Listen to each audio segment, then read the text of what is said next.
You know what? This video was actually really fun to edit. Now roll the sponsorship. If you want an easy way to buy cheaper Rocket League items no matter what console you're on, head over to RL Exchange and use code Dylbobz at checkout for 3% off. It's a super easy site to use and there's a bunch of different payment methods that you can also use. And my favorite part is that they constantly run giveaways that you can enter by doing different tasks on the site. So make sure if you're buying things from RL Exchange, you also check out the giveaways tab because I know you guys love your free items, so why not do that? There's a link in the description that will get you all set up, and hopefully you can enjoy buying some nice Rocket League items. Drops are everybody's favorite item on Rocket League, right? The chance to grab yourself a white octane, black Daichi wheels, or better, this cute dog topper. All for that jaw-dropping price of 0 credits. Drops are free, and that's why we all love them. A perfect incentive to get us to play the game. Now, it might have occurred to some of you that the items from drops are indeed tradable, but the drops themselves are not. Why is this, you may be asking yourself while watching this video sitting on the toilet. Yeah, I see you. Don't worry, we all do it. Now, the reason drops aren't tradable is because the drops are random. The item you receive is indeed random, no guarantee. So, to prevent themselves from any gambling related issues like lawsuits and stuff, Rocket League simply make drops free. If you spend no money, nothing can be lost. That way, players have no incentive to exchange physical currency for any drops. That's a fancy way of saying money. Look at me go. Nice vocabulary, right? So poor old Timmy can't quench his gambling addiction, but he can just play Rocket League. What better to do than that, am I right? Anyway, I feel like this commentary is going a bit off track, so I'll stick to the video from now on. So yeah, the drops aren't tradable because that way they would be given some kind of value, which would be decided by us wonderful players in this community. And as the drops are random, they are considered as a risk and thus gambling comes into play. But the items from the drops can be tradable because they have no risk involved. You know exactly what you're receiving when you trade someone for an item, obviously, because when you trade an item, you see it on your screen, it's right there. There's no gambling involved, it's just an item. So of course they can be tradable. Now in this video, let's say that drops were tradable. I know, crazy. Now how would Rocket League change? And what prices would they be? Well, for a start, you would see a heck of a lot more drop opening videos here on the channel. However, drops themselves would probably not be as hyped up as they are at the moment. This is because you would start seeing so many drop opening videos on YouTube that you might become, I'm gonna say it, bored of them.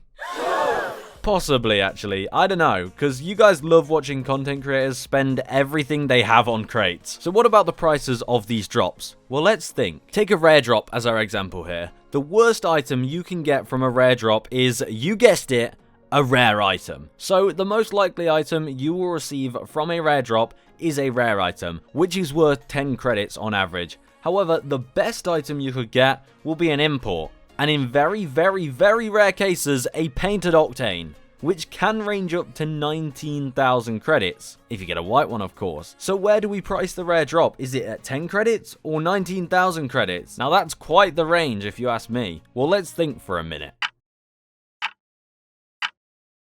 Okay, you didn't think I'd actually stop talking for a whole minute, did you? So realistically, you have a decent chance of getting a very rare item from a rare drop. Not a massive chance, but like an alright chance. So, if you do indeed get a very rare item, you can sell that item on average for about 40 credits. And if you are lucky enough to get an import, you can sell it for 50 credits-ish, possibly more. Obviously, if you get a really rare one, it'll be worth a lot more. Now, this may change, of course, on what painted color it is or what item it is you're getting. So, do we price the rare drop at 40 credits? Well, would people really do that?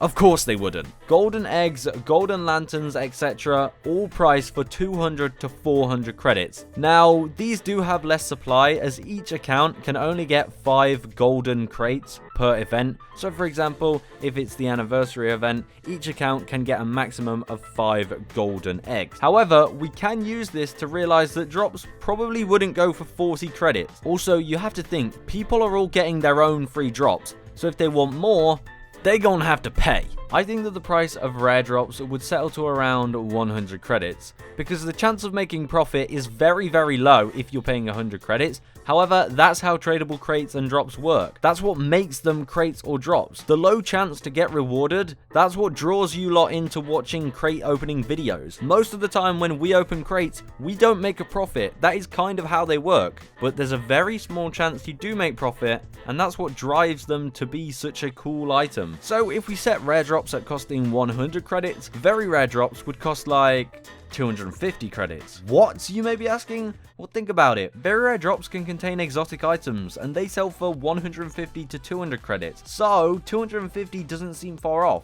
The point is, you should rarely profit from them. Drops and crates, whatever price they are, it should be hard to profit from them. And that's how the market would likely end up pricing them. But the fact that there is still that chance of getting a white octane or painted octane of some sort still drives people to buy them, and hence people will sell them for a high price. Think about it, if drops come out as tradable, there is going to be so much demand for those things because, let's be honest, you all want to try and get a white octane from a drop or something of the sort. So of course it's going to drive the prices up so high. People aren't going to sell them cheap when they know people who really want them would pay a high price for these things. Now, uncommon drops we kind of missed out on, but I'd probably say they're like 30 credits roughly. Like, you could get a painted halo or something like that. But to be fair, from uncommons, you could actually get black Daichi wheels, but the chance of that is so low, it's insane. So maybe there'd be a bit more than 30 credits, but honestly, uncommon drops, meh. Like, if you ever actually watched an uncommon drop opening, they're not very fun, so I don't think many content creators are going to want to buy those. Now,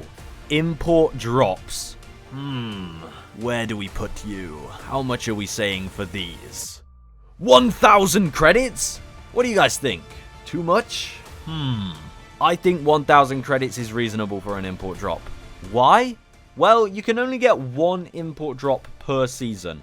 That's almost a lower rate than how often you get golden crates like lanterns or gifts or eggs or pumpkins. If you think about it, because you get 5 per year and there's about 4 seasons per year. So you actually get less import drops per year than you do golden eggs or golden lanterns per year. And the worst item you can get is an import. But that import sells for 50 credits most of the time.